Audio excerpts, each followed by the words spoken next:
allez bien? On se retrouve aujourd'hui pour une nouvelle vidéo, cette fois en facecam. Je vais faire ça, voilà. Je vais essayer de faire court quand même.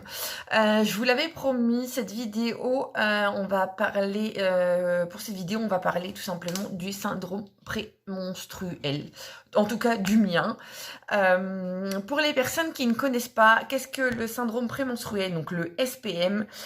C'est tout simplement un syndrome qui vous touche quelques jours, voire quelques semaines avant que les règles débarquent. Donc voilà, c'est une vidéo destinée aux filles ou à vos hommes s'ils veulent avoir plus d'infos sur ce souci, parce que c'est souvent pas méconnu, mais je dirais sous-estimé. C'est pas rien quand même comme syndrome. Donc voilà, concrètement, qu'est-ce que ça peut engendrer? Alors ça, comme je vous disais, ça peut être une histoire de quelques jours, voire quelques semaines avant le début des menstruations. Ça déclenche de la fatigue, de l'acné, des ballonnements, des crampes dans le ventre, des chutes de tension, des troubles de l'appétit. Voilà, il y a différents symptômes comme ça qui se mélangent et qui sont très variables d'une femme à l'autre. Alors, personnellement, je vous en ai parlé la semaine dernière sur Instagram. Parce que moi, je dirais pas que je vis un enfer. Alors là, je vous en parle de manière un petit peu plus apaisée parce que les raids ont débarqué. Vous allez vite pour comprendre pourquoi. C'est une libération. Mais la semaine dernière, je vous en ai parlé et les larmes montaient un petit peu. J'étais un petit peu sous pression. Parce que oui, c'est compliqué pour moi cette période. Ça s'est accentué surtout depuis que Choubidou, depuis que Célestin est né. Donc Célestin a 21 mois maintenant. Ça avait commencé un petit peu avant, déjà après Maïlou. Mais ouais, depuis Célestin, c'est pas infernal, mais voilà, c'est compliqué. Est-ce que c'est par rapport à l'âge? Parce que je vais bientôt avoir 41 ans. Est-ce que je ne sais pas. Je ne sais pas pourquoi maintenant et pas avant. Je ne sais pas, mais toujours est-il que c'est comme ça. Donc pour mon expérience personnelle, parce qu'après je vous inviterai à laisser tous vos témoignages. J'ai reçu des dizaines et des dizaines de messages sur Instagram de femmes qui vivent la même chose et qui osent pas en parler quoi que ce soit, et qui sont contentes que j'en parle. D'où le fait que je fais cette vidéo aujourd'hui. Donc n'hésitez pas, vous pourrez mettre tous vos témoignages en commentaire de la vidéo, vos astuces, etc. Voilà, sans problème. Moi, je vais vous parler de mon témoignage à moi, de ce que je connais moi, parce qu'on est toutes différentes et on le vit toutes de manière différente, en fait, à plus ou moins grande échelle. Donc, pour ma part, ça commence à peu près 10 jours avant les règles. Donc, quand on fait le calcul sur un cycle, on n'est franchement pas tranquille longtemps, surtout que je vous parlerai d'autres choses après. Donc ça commence à peu près 10 jours avant mes menstruations, où tout doucement ça va crescendo en fait, hein, au fil des jours. Tout doucement, j'ai le ventre qui gonfle, mais au point d'être enceinte. Enfin, on a l'impression que je suis enceinte de plusieurs mois, en fait. J'ai le ventre très très ballonné et dur. Au niveau des seins, non, ça va encore. Je suis pas trop gonflée, j'ai pas de raideur et tout. Je sais que certaines d'entre vous, ça arrive, des gonflements au niveau des seins. Donc pour ma part, ouais, c'est gonflement du ventre, des crampes, mais voilà, limite pliées en deux. De très fortes douleurs aussi dans le bas, comme si voilà, j'avais les ovaires qui allaient péter, franchement. Des chutes de tension aussi, vraiment des gros coups de mou. Au niveau appétit, non, ça va. Après, ça peut m'arriver, hein, le soir, de dire non, c'est bon, clairement, j'ai pas faim. Parce que voilà, je suis. C'est même pas que j'ai une peur d'appétit, c'est que je suis brassée, en fait, je suis pas bien, du nauséeuse en fait, parce que oui, du coup, moi j'ai des très fortes migraines, et migraines qui ne passent pas avec du paracétamol, donc et comme moi je suis pas trop traitement chimique et tout, oui, c'est menthe poivrée sur les tempes, des choses comme ça, mais parfois ça suffit pas, hein. Une vraie migraine, c'est assez compliqué, donc voilà. Et concrètement, moi, le plus compliqué pour moi, c'est la fatigue. Parce que j'ai très clairement, pendant ces 10 jours, j'ai surtout un pic en fait, hein, à partir du 3-4e jour, et ça dure à peu près 15-5 jours, j'ai un pic comme ça où je m'endormirai presque au bout de la table. Mais c'est hallucinant, j'ai des coups de barre, mais Mais vraiment, je pourrais m'endormir n'importe où. Et vous savez que je suis assez speed dans la vie. On a une vie quand même bien remplie. On a 6 enfants aussi, donc il faut s'occuper, etc. Mais clairement, voilà, dans ces moments-là, je ne tiens plus debout. Mais moi, c'est limite de la fatigue chronique, en fait. C'est bam, et c'est pas forcément le soir après manger, c'est pas forcément après le repas, c'est que mon sommeil n'est pas du tout récupérateur à cette période-là. C'est-à-dire que je me lève le matin et concrètement, je dis à Teddy, mais je dis ça plusieurs jours de suite, j'ai l'impression que je n'ai pas dormi. Et je m'effondre, je me mets à pleurer, mais clairement. Donc ça, voilà, ça c'est la période infernale. C'est la période infernale parce que qui dit que vous êtes fatigué dit que vous ne supportez rien, mais vous avez des sautes d'humeur, mais un truc de fou. Donc c'est très compliqué pour nous et c'est aussi très compliqué pour nos proches parce que du coup on est hyper moi, je suis déjà hyper sensible dans la vie, mais hyper sensible sur autant dans la joie que dans la peine. Et je regarde La Petite Maison dans la Prairie, je chiale. Hein, donc voilà, mais tout. Hein. Et encore celui-là, je pourrais vous en citer d'autres, voilà. Mais là, cette période-là, c'est infernal pour tout le monde en fait. Encore plus pour moi évidemment, mais pour nos proches, c'est pas simple. Même avec les enfants, la patience, c'est compliqué. En fait, je crois sincèrement que tant qu'on le vit pas, on peut pas réaliser en fait parce que c'est à cette fatigue-là, à cette hypersensibilité-là. En fait, concrètement, vous vous retrouvez dans un état dépressif. C'est ça en fait, voilà, c'est ça. Vous vous retrouvez dans un état de dépression alors que vous êtes hyper heureuse dans votre vie. C'est pas de la dépression en fait, mais vous êtes exactement dans le même état. On vous filerait du Prozac ou n'importe quoi. Et ben voilà, à la limite, vous allez chez le médecin à cette période-là, il croit que vous faites une dépression en fait. Hein. Et moi, je crois que c'est ce qui m'est arrivé l'année dernière, que mon médecin m'avait dit «Oh, Madame Beaufort, vous faites un petit burn-out».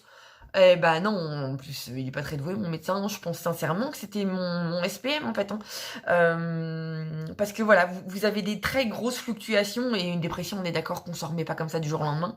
Moi, je m'en étais très vite remise, donc voilà. Mais c'est ça, c'est très compliqué. Et puis, vous pouvez pas trop en parler en fait. Parce que ça, c'est quelque chose qui est ressorti dans nombreux de vos messages, clairement. Une femme qui se plaint de ses douleurs de règles. Alors là, concrètement, vous pouvez lui dire bah, j'ai mes règles. Donc là, déjà, voilà. Il va vous filer du spasson, des choses comme ça, voilà. Mais une femme qui se plaint en dehors pardon, de sa période de règles, vous passez clairement pour une chochotte. Mais clairement, en fait, les problèmes gynécologiques chez les femmes sont très mal pas perçus, mais je sais pas, il y a un espèce de je sais pas, sous prétexte qu'on a enduré des accouchements, on peut tout endurer. Bah non, on a le droit d'avoir mal et on a le droit d'être soigné, d'être aidé. Donc après, le souci, c'est que c'est un petit peu le parcours du combattant parce que vous savez pas trop quoi envisager. Alors moi, vous le savez, je suis contre tout ce qui est chimique, majoritairement. Je vous en avais parlé en story. Moi, j'ai arrêté la pilule. Alors, je vous avais dit 10 ans. Je sais pas pourquoi je vous ai balancé 10 ans. Non, j'ai refait le calcul. J'ai arrêté la pilule après Manutea. Donc, Manutea a eu 7 ans. Donc, voilà. Alors, à 8 ans au mois de mars. Donc, j'ai arrêté la pilule après Manutea. Je voulais plus de traitement chimique. J'ai arrêté la pilule. Dans ma vie, j'ai pris la pilule. J'ai eu l'implant. J'ai jamais testé le stérilet parce que le stérilet, je suis totalement contre. J'ai vu ma mère souffrir le calvaire ou quoi que ce soit avec des hémorragies, voilà, le truc qui se déplace et tout machin, des grossesses pas souhaitées, enfin bref, voilà. Donc non, j'ai fait pilule et en niveau chimique, j'ai fait pilule et implant contraceptif. J'ai fini par la pilule et ça a été un gros fiasco, donc j'ai choisi d'arrêter tout ce qui était chimique et tout ce qui était hormonal, et on s'était tourné vers la contraception préservatif et spermicide, tout simplement. Donc ça pendant plusieurs années. Et là, j'en suis réduite. Vous le savez aussi, Teddy a fait une vasectomie pour qu'on n'ait plus d'enfants, parce qu'on a pris la décision de ne plus avoir d'enfants. On a pris cette décision parce que c'est vrai que dans l'émission ils en parlent pas trop. Vous avez entendu dire, Teddy, que c'était plus facile pour un homme plutôt que de moi d'aller à l'hôpital pendant une semaine. Alors je précise quand même que on a dit pendant une semaine, tout simplement parce que quand moi j'étais voir la gynéco, on a parlé d'un retrait de l'utérus en fait. Parce que j'ai un terrain cancéreux dans la famille et que la gynéco m'avait dit clairement que, quitte à ne plus vouloir d'enfant, c'était mieux de tout retirer pour éviter les risques cancérigènes, etc. Voilà, parce que moi, il y a un terrain génétique. Donc voilà, d'où le fait que il était question d'une presque, c'était, elle m'avait dit 5 jours à 1 semaine selon comment ça se passe, etc. D'où le fait que vous avez entendu 1 semaine d'hospitalisation et qu'on a opté pour la vasectomie. Et là, j'en suis à un point où je me dis peut-être que j'aurais dû le faire, peut-être que, genre, je sais pas en fait. Mais après, ça devient une, on appelle ça, quand on se fait opérer comme ça devient ce qu'on appelle une ménopause artificielle, c'est-à-dire qu'on vous déclenche la ménopause.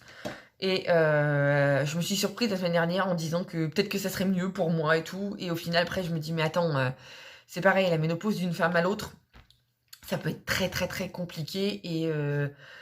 Et voilà, donc j'en suis à un point où, alors vous m'avez donné plein de conseils, d'aller voir, certaines m'ont parlé d'endométriose, parce que oui, moi au SPM, il y a aussi autre chose qui s'ajoute, et vous êtes aussi nombreuses à en souffrir, c'est l'ovulation, où je suis pliée en deux. Mais les jours où j'ovule, alors c'est très bizarre, hein, vous allez vous dire, les jours où on ovule, c'est le jour où on pourrait dire à une femme qui veut avoir un bébé, allez, on y va, au taquet et tout. Et ben moi, c'est impossible, Teddy ne peut pas me toucher ce jour-là. C'est impossible. Avoir un quelconque rapport ou quoi que ce soit, c'est impossible. Le moment de l'ovulation, c'est... mon corps, il dit stop, je peux pas. Alors vous allez dire, c'est totalement illogique, mais c'est comme ça. Et quand on fait le calcul sur un mois, donc vous prenez un cycle de 28 à 30 jours, j'ai à peu près 7 jours de raid hémorragique en plus. Vous ajoutez les 10 jours de SPM et vous ajoutez 3-4 jours au moment de l'ovulation qui sont infernales. Et ben au final, j'ai pas la paix souvent en fait. Voilà, j'ai très peu de moments sereins, on va dire, tout simplement avec mon corps. Et vous êtes très nombreuses à en souffrir aussi. Et là du coup, moi, on m'a soumis l'idée de peut-être consulter pour l'endométriose. Peut-être, je ne sais pas. On m'a parlé aussi de fibromyalgie. Alors, sauf que j'ai pas de douleur articulaire, j'ai pas de tout ça, donc je ne sais pas. Après, on en est réduite à ça, c'est qu'on ne sait pas qui aller voir. Il y a des gynécos aussi qui sont pas toujours très compétents, donc voilà, au-delà du fait qu'il faut une plombe pour avoir un rendez-vous. Moi j'ai une sage-femme aussi mais qui est pas très équipée, donc elle peut pas me faire d'échographie, elle peut pas vérifier s'il y a des kystes, des choses comme ça, donc voilà, c'est très limité. Après il y a pas mal de traitements homéopathiques qui existent aussi, des traitements avec l'huile d'onagre, on m'a parlé, etc. Donc voilà, donc tout ce qui est sûr en tout cas, c'est que le SPM n'est pas à prendre à la légère, les filles, et que vous avez le droit de vous faire soigner et vous avez le droit de vous plaindre. Mais vraiment, il n'y a pas de... Il a pas de monopole de la douleur en fait. Hein. C'est pas parce que vous avez quelqu'un à côté de vous qui est malade, parce que malheureusement vous avez peut-être dans vos proches des gens qui sont très malades et dont la maladie est connue. Moi je dis souvent il n'y a pas de monopole dans la douleur. Et vous avez le droit d'exprimer votre douleur, de vous plaindre, de vous faire aider médicalement, de vous faire aider par votre homme, par vos enfants aussi, selon l'âge qu'ils ont. Voilà, vous avez le droit d'avoir des journées off aussi. Et vous avez le droit aussi d'aller taper aux portes pour vous faire aider. Sans tomber dans la psychose, dire voilà, il y a quelque chose qui cloche et tout, mais moi honnêtement, j'ai toujours peur de ça. La maladie, c'est ma grande peur à moi. J'ai peur de la mort, donc voilà. Même si je la conçois et que je l'accepte, que c'est la vie et tout, j'ai un rapport à la maladie qui est compliqué, mais bref. Je suis la première à toujours dire que c'est mieux de savoir. Et souvent, c'est pas grave. Il y a plein de moyens de se faire aider. Toujours est-il qu'il faut arriver à trouver la bonne personne qui sache vous donner des réponses. Donc ça, c'est plus compliqué. Mais voilà, en tout cas, j'espère que cette vidéo vous aura pas forcément aidé, parce que je vous ai pas apporté de réponses. Je vous ai juste donné mon petit témoignage à moi de ce que je vis et qu'on est très nombreuses à vivre. Et que oui, faut en parler. on a le droit d'en parler. Voilà, on n'est pas juste un bout de viande, nous sommes des femmes, on a des douleurs gynécologiques, on porte la vie. Et oui, en dehors des moments où on porte la vie, eh ben, on a des problèmes gynéco et on a le droit d'en parler.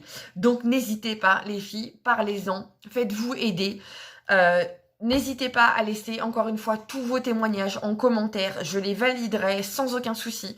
Si vous avez des astuces aussi, moi j'en ai reçu des dizaines et des dizaines que honnêtement j'ai pas pris toute la peine de noter et j'aurais dû. N'hésitez pas à les remettre et tout parce que il y en a quelques-unes d'entre vous qui ont réussi à trouver des solutions, donc n'hésitez pas.